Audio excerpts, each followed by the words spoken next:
নমস্কার বন্ধু, আমি সুমন বিশ্বাস। প্রতিদিন আজও স্বপ্নের বাংলা ক্লাসের পক্ষ থেকে সকল শিক্ষার্থী বন্ধুকে স্বাগত। দেখো বন্ধু, আজও আমি যেভাবে বাংলা প্রবাদ প্রবচন এবং বাগধারার ক্লাস বর্ণনাক্রমিক আলোচনা শুরু করেছিলাম, আজও সেই ধারাটা বজায় রাখবো। সেদিক থেকে আজ আমার দবর্ণ নির্মিত দ্বিতীয় ক্লাস, আর টোটাল কিন্তু 36 নম্বর ক্লাস।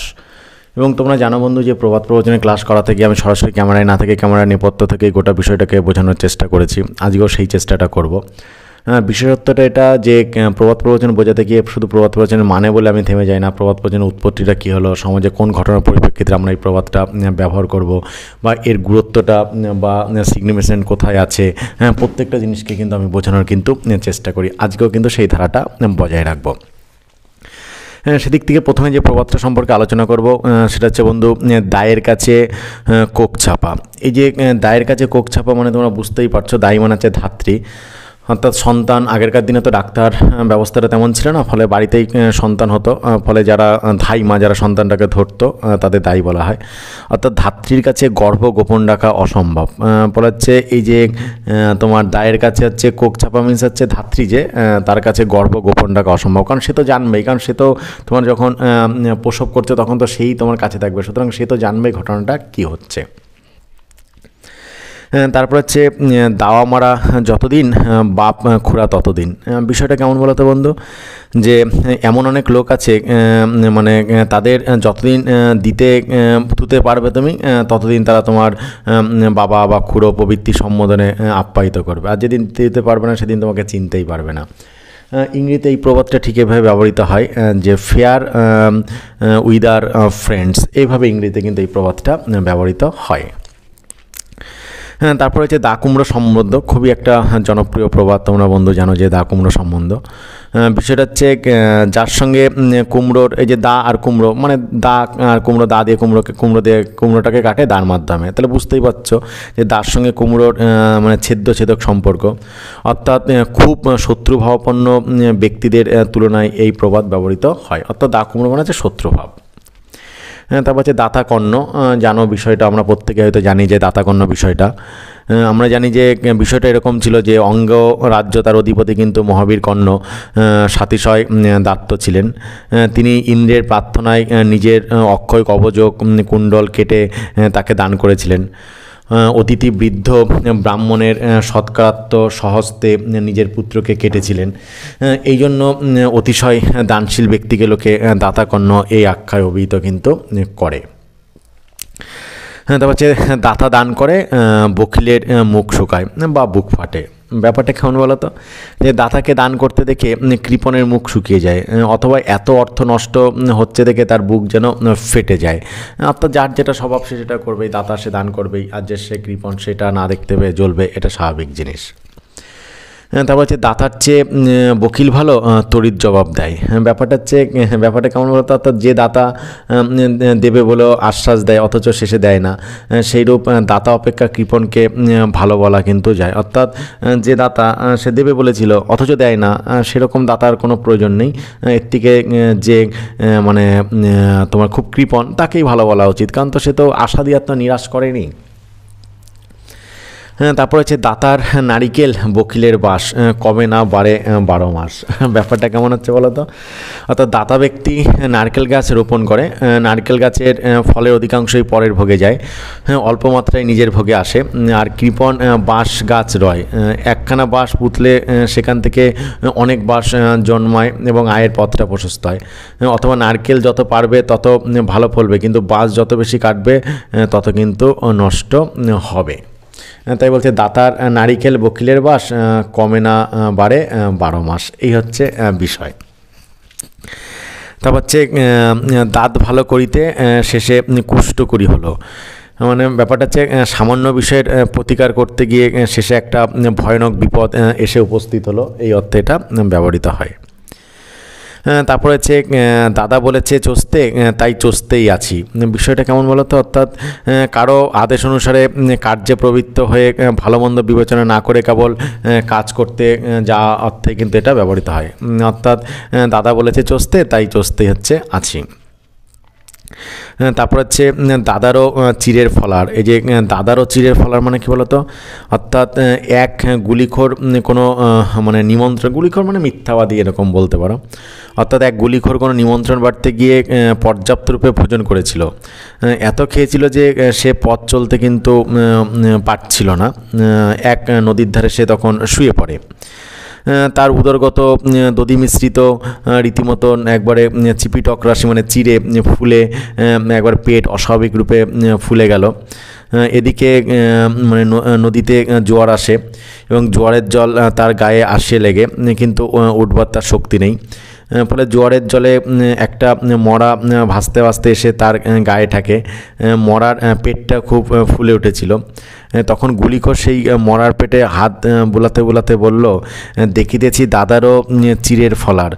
অর্থাৎ সমাবস্থ ব্যক্তি সম্বন্ধে এই প্রবাদটি ব্যবহৃত হয়। মানে বুঝতেই পারছো যে অর্থাৎ হুঁশজ্ঞান থাকে না, অর্থাৎ যে যেমন ধরনের ব্যক্তি তাদের সম্পর্কে কিন্তু নিজেদের সম্পর্কে এই ভাবনাটা তারা ভাবে। তবে পড়ার মাঝে বন্ধুদের একটা কথা বলে রাখি, যে শিক্ষাকে সকলের দুয়ারে দুয়ারে পৌঁছে দেয় পুণ্যের কাজ। তাই এখনও পর্যন্ত যারা তোমাদের প্রিয় স্বপ্নিল বাংলা চ্যানেলটাকে সাবস্ক্রাইব করেনি, তারা সাবস্ক্রাইব করে পাশে থাকা বেল আইকনটাকে প্রেস করে দিও সবার আগে সমস্ত ভিডিওর আপডেট পেতে। এরপরে রয়েছে আরেকটা জনপ্রিয় প্রবাদ, যে দাদা হজম। দাদা হজম মানে ব্যাপারটা কি বলতো, যে একবার এক গুলিখোর অন্য গুলিখোরের কাছে পাতিলেবুর হজমি শক্তির প্রশংসা করল। তা শুনে অন্য এক গুলিখোর তার সমর্থন করে বলল, একবার পেট ফাঁপার কবিরাজের উপদেশ মতো পাতিলেবুর রস খেতে গিয়ে যেমন ছুরি দিয়ে লেবুটি কাটতে গেলাম আর ছুরি নাই। একজন জিজ্ঞাসা করলো, ছুরি কী হলো? উত্তরে গুলিখোর বলল, ছুরি হজম। তার কথায় সকলে স্তম্ভিত হলো। তখন আরেক গুলিখোর বলতে লাগলো, বলছে, একটা রটনা শোনো। একবার আমার দাদার বদহজম হয়। দাদা সকাল সকাল স্নান করে পাতিলেবু রস খেয়ে জামাটি গায়ে দিয়ে বিছানায় শুইলেন এবং ঘুমিয়ে পড়ল। এবং মধ্যাহ্নকালে অর্থাৎ দুপুরবেলায় দাদাকে ভাত খাইতে ডাকতে গিয়ে দেখি বিছানায় জামাখানি পড়িয়ে আছে, দাদা নাই। এক শ্রোতা সাগ্রহে জিজ্ঞাসা করলো, দাদার কি হলো? বক্তা বলল, দাদা হজম। অর্থাৎ অত্যুক্তি সম্বন্ধে এই প্রবাদটি ব্যবহৃত হয়। অর্থাৎ যাহা মিথ্যাবাজ যাকে বলতে পারো, দুজনকে কেমন গুলি কর, যে যত মিথ্যা কথা বলে, গালগপ্প ঝাড়তে পারে, এরকম ব্যক্তিদের সম্পর্কে কিন্তু এটা ব্যবহৃত হয়। তারপর দান যেমন দক্ষিণাও তেমন। বিষয়টা কেমন বলতো, অর্থাৎ কেউ একটা মেটে কলসি দান করে তাকে দক্ষিণা 5 টাকা দেয় না, আবার একটা স্বর্ণ কলস দান করে তার দক্ষিণা 5 পয়সাও দেয় না। অর্থাৎ যেমন কাজ তার উপযুক্ত পারিশ্রমিক তেমনই কিন্তু হয়ে থাকে। তাই দান যেমন দক্ষিণা তেমন কাজ অনুসারে কিন্তু দক্ষিণা পাওয়া যায়, এই অর্থে কিন্তু এই প্রবাদটা ব্যবহৃত হয়। তারপরটা হচ্ছে দামাল সদাই সামাল। মানে ব্যাপারটা কেমন বলতো, দামাল সদাই সামাল হচ্ছে অর্থাৎ শিশু যখন মানে একটা শিশু যখন হাতে পায়ে ভর দিয়ে চলতে পারে কিংবা অল্প অল্প হাঁটতে পারে, সেই বয়সে তাকে দামাল ছেলে বলে। ওই শিশুকে সর্বদা সাবধানে রাখতে হয়, তাহলে বলে দামাল সর্বদাই সামাল। অর্থাৎ বাচ্চা ছেলেকে সবসময় সামলে রাখাই কিন্তু ভালো। তারপর হচ্ছে দায় ঠেকিলে শালগ্রামের পৈতা বেচে খায়। মানে ব্যাপারটা কেমন বলতো, অর্থাৎ দায় পড়লে মানে নিতান্ত দায় পড়লে লোকে শালগ্রামের পৈতা অর্থাৎ ঠাকুরের গহনা বেচেও দিন চালায়। দায় উপস্থিত হয় মানে ন্যায় অন্যায় বোধ তখন হয় না। অর্থাৎ মানুষ বিপদে পড়লে, অভাবগ্রস্ত হলে তখন তার আর কিন্তু ন্যায় অন্যায় বোধ থাকে না, তখন বাঁচাটাই তার কাছে কিন্তু প্রধান বিষয় হয়ে দাঁড়ায়।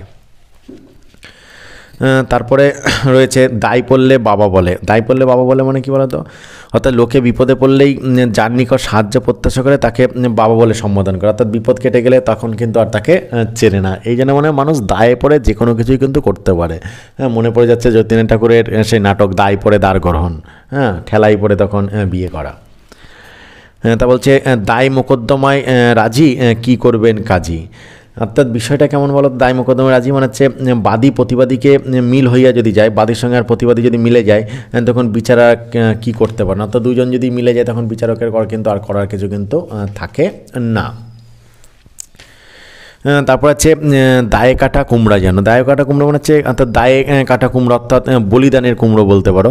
অর্থাৎ সেটা রন্ধনাত্ম ব্যবহৃত হয় না, অকর্মণ্য ব্যক্তির প্রতি প্রযোজ্য। অর্থাৎ যে অকর্মণ্য ব্যক্তি যে কোনো কাজেই লাগে না, সেই অর্থে কিন্তু এই প্রবাদটা ব্যবহৃত হয়।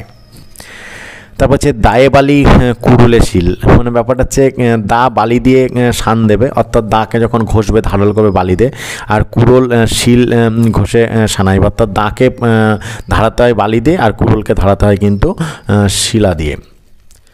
তো হচ্ছে দিও কিঞ্চিত না করো বঞ্চিত, মনে হচ্ছে কী বলতো, অর্থাৎ যাচককে অধিক না পারো যৎসামান্য দিও, একেবারে বঞ্চিত, কারণ অর্থাৎ কেউ তোমার যদি সাহায্য প্রার্থী হয় তুমি যৎসামান্য হলেও কিন্তু তাকে সাহায্য করো, সম্পূর্ণ নিরাশ করো না, সে অর্থে ব্যবহৃত হয়। তারপর দিও কিঞ্চিত না করো বঞ্চিত বললাম বিষয়টা। তারপরে দিনগত পাপক্ষয়, এটা হচ্ছে আমরা প্রচুর ব্যবহার করি। আমার মনে পড়ে যে আমার স্কুলে জীবনবিজ্ঞান যে স্যার সুজিত পাত্র দাদা এটা প্রতিদিন বলেন, দিনগত পাপক্ষয়, অর্থাৎ প্রফেশনাল ক্লাস সম্পর্কে দাদা এটা বলেন। অর্থাৎ বিষয়টা হচ্ছে দিবসকৃত যে পাপ নাসাধ্য কৃতকর্ম, অর্থাৎ কিছুমাত্র মন না দিয়ে অবহেলার সঙ্গে কোনো কার্য করা, অর্থাৎ যেহেতু এটা আমার কাজ নয়, কোনো স্যার আসেনি তার পরিবর্তে আমাকে কষ্ট করে যেতে হচ্ছে, কিন্তু যেতেই হবে যেহেতু রুটিন অ্যালটমেন্ট হয়েছে, তাই বলতে কিছুমাত্র মন না দিয়ে অবহেলার সঙ্গে কোনো রকমের কাজ করাকে বলা হচ্ছে দিনগত পাপক্ষয়। দেখো বন্ধু, এই যে প্রবাদ প্রবচন বা বাগধারা বিষয়টা তোমরা ভাবছো আমরা পড়বো কেন, না বন্ধু যথেষ্ট গুরুত্ব আছে।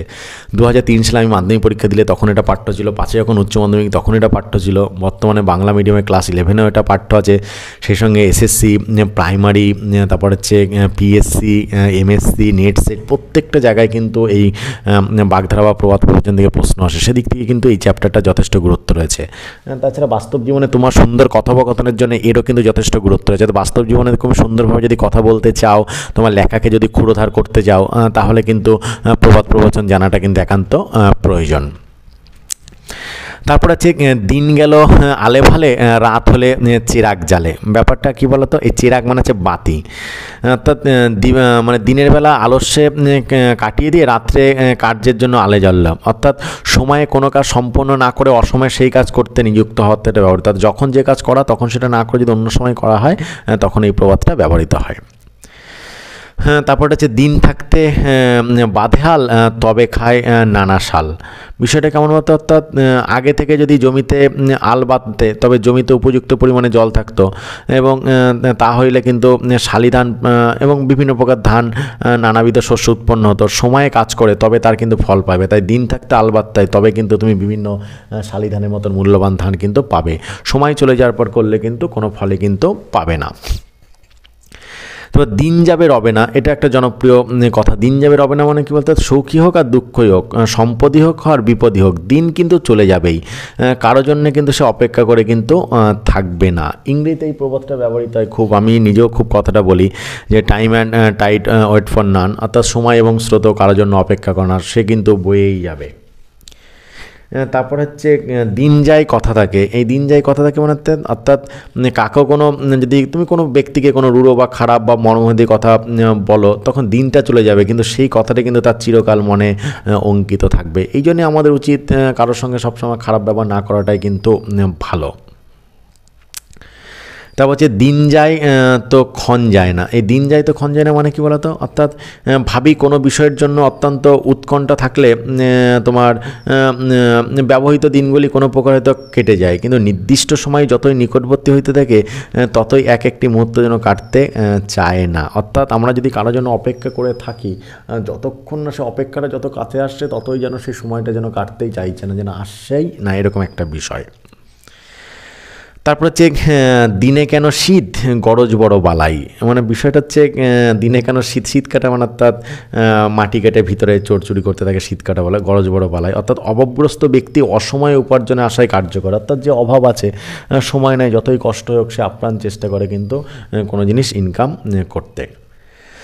দিনে ডাকাতি, তোমরা জানো বন্ধু এটা খুবই একটা জনপ্রিয় প্রবাদ, এই যে দিনে ডাকাতির বিষয়টা কেমন বলো তো, অর্থাৎ চক্ষুলজ্জ সম্মুখে ছলে বলে কাউকে সম্পত্তি আত্মসাৎ করা, দিনে ডাকাতি মানে বিরাট চুরি অর্থে এটা ব্যবহৃত হয়, অর্থাৎ চোখের সামনে তুমি যদি ছলে বলে কৌশলে কারো যেটি আত্মসাৎ করো বা বিপুল পরিমাণ ক্ষতি করো তখন তাকে বলা হচ্ছে কিন্তু দিনে ডাকাতি।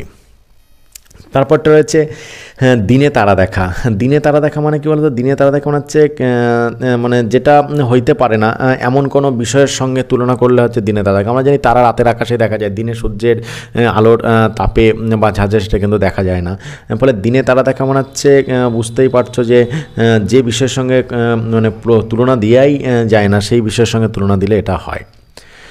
দেখো বন্ধু, এই যে বর্ণানুক্রমিক বাগধারা প্রবচনের ক্লাস, তোমরা জানো যে সেদিক থেকে এটা কিন্তু আমার দ্ববর্ণ নির্মিত দ্বিতীয় ক্লাস, আর টোটাল কিন্তু 36 নম্বর ক্লাস।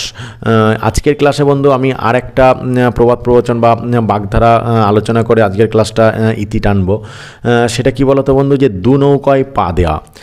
তোমরা জানো খুবই এটা জনপ্রিয় প্রবাদ, অর্থাৎ দু নৌকায় পা দেওয়া মানে কি, দুটি চলনশীল নৌকায় তুমি যদি পা দিয়ে থাকো তাহলে নৌকায় একটু সরলেই তুমি জলে পড়ে যাবে, এটা স্বাভাবিক জিনিস। এরূপ দুই দিক বজায় রাখার চেষ্টা করলে কিন্তু তা কখনোই সফল হয় না, বরং পরিণামে বিপদে কিন্তু ঘটে। দু নৌকায় পা কথাটা মানে হচ্ছে দুদিক সামলিয়ে চলা, কিন্তু সেটা কখনোই কিন্তু সম্ভব হয় না। মনে পড়ে যাচ্ছে অন্য একটা প্রবাদ, সিমিলার একটা প্রবাদ, শ্যাম ও কুল দুই বজায় থাকে না, হয় শ্যাম রাখতে হয় না কুল রাখতে হয়, দুটোকে একসঙ্গে রাখতে গেলে কিন্তু সেই আশাটা সাধারণত পূর্ণ হয় না। দেখো বন্ধু, এটাই ছিল কিন্তু আমার দ্ববর্ণ নির্মিত দ্বিতীয় ক্লাস, আর টোটাল 36 নম্বর প্রবাদ প্রবচনের ক্লাস। আশা করছি বন্ধু আজকেও তথ্য বলে একটা সুন্দর ক্লাস তোমাদের উপহার দিতে পেরেছি। তারপরে বন্ধু কোথাও যদি কোনো সমস্যা হয়ে থাকে অবশ্যই বন্ধু কমেন্ট বক্সে যাবে, কমেন্ট বক্সে আমাকে কমেন্ট করে জানাবে, আমি যথাসম্ভব তার উত্তর দেওয়ারও কিন্তু চেষ্টা করব। আজকের ক্লাসটা এই পর্যন্তই। নমস্কার বন্ধু।